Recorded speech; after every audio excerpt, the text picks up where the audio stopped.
All right, this is personal, not business. And it involves a lot of complex stuff. We'll see how I can skinny it down. So Ella's caregivers are funded through Medicaid program.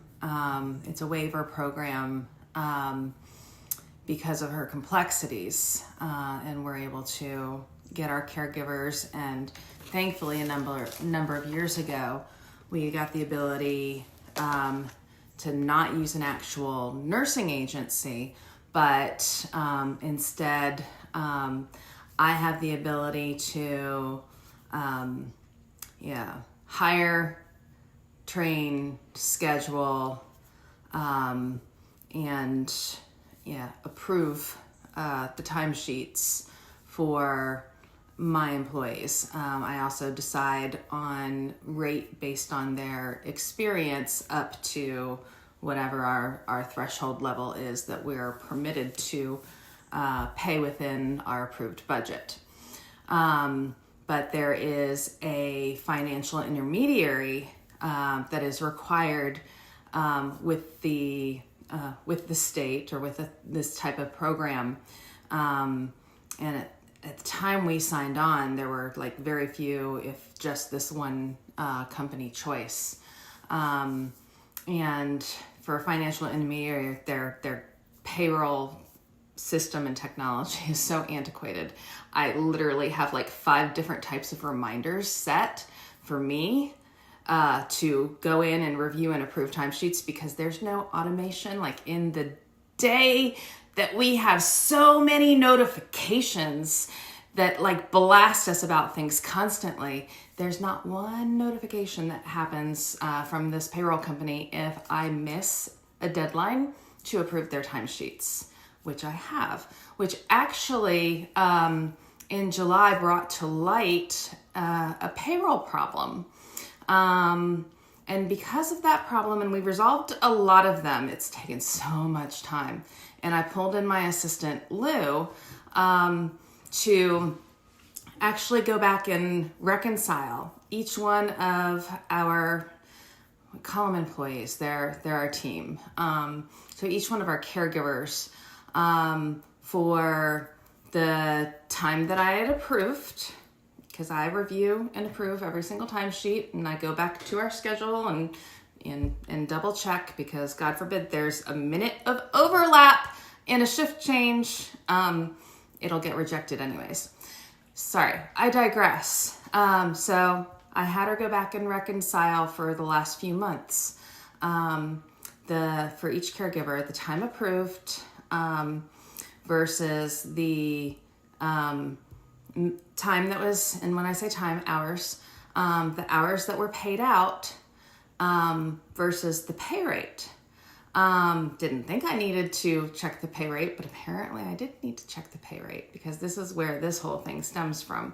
So we had to go back and forth on, a few problems that we had found, but the last one went deeper, because back in July of 2024, and this is right now August, the end of August 2025, back in July of 2024, July 1st, effective date, and I sent it back in June of 2024. For one particular caregiver, I sent a pay rate authorization. It's been fully approved and authorized, and it was acknowledged by the financial fiduciary, intermediary, not fiduciary, financial intermediary, that they received it and would process it. Well, the one thing up until now that was missing from my process was the reconciliation, just assuming that the little piece of their job that they're supposed to do in the process, that they're actually doing right, and they were not doing it right. So they processed a pay rate change. They did not process the correct pay rate change. And as a result, this particular employee was being paid $1 and a significant amount of change less an hour for the last year. And, she saw she got a raise. Her hours are inconsistent, each schedule, they're fairly consistent, but it's never the exact same amount every week. Didn't question it. Like I said, I didn't have a reconciliation. I go through and I reconcile when I do the approval to the schedule and what was actually worked. But I never had that final step to reconcile their pay stubs back to all of that. Now we have that step in place. Lesson learned. Anyways, and so we got all these little ones, and then we got this, and they retroed her time back, and I got an acknowledgement, and this has been so much back and forth, and initially over the phone, and Mama gets mad. But we got it reconciled back to January of 2025. And they told me when it was going to hit her paycheck and all of that good stuff. And I was like, okay, great. But what about from July 1st of 2024 until December 31st of 2024? And they're like, well, we need to check on that. And then, time goes by. And then, I just have been keeping ticklers on my calendar to follow up with them. And, ironically, they kind of follow up with me like 30 minutes before the tickler on my calendar goes off. And so they came back and said, no, reviewed that with management, and they said that they're not going to go back beyond January 1st. And so, Mama Bear, once you earn my trust and you're on my team, I'm your Mama Bear.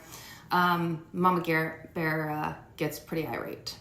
I filed a grievance with Better Business Bureau, and quite a write-up on their review on that. They don't have a Google page. I imagine they don't have a Google page because they don't want all the reviews, but they did have a Yelp page. And I honestly used, for the first time after going through all of this, even though it had been in the back of my head, I used the F word. Not the F word you think. I used the F word for fraud.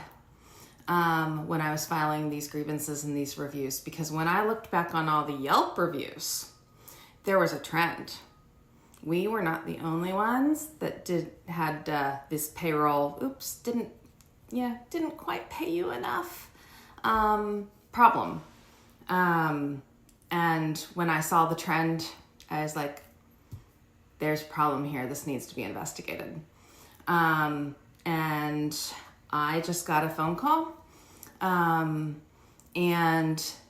management saw your complaint with the Better Business Bureau. We're sorry that it had to get to that far, but they reviewed the file, and we're going to go ahead and pay this young lady, back to, July 1st of, 2024.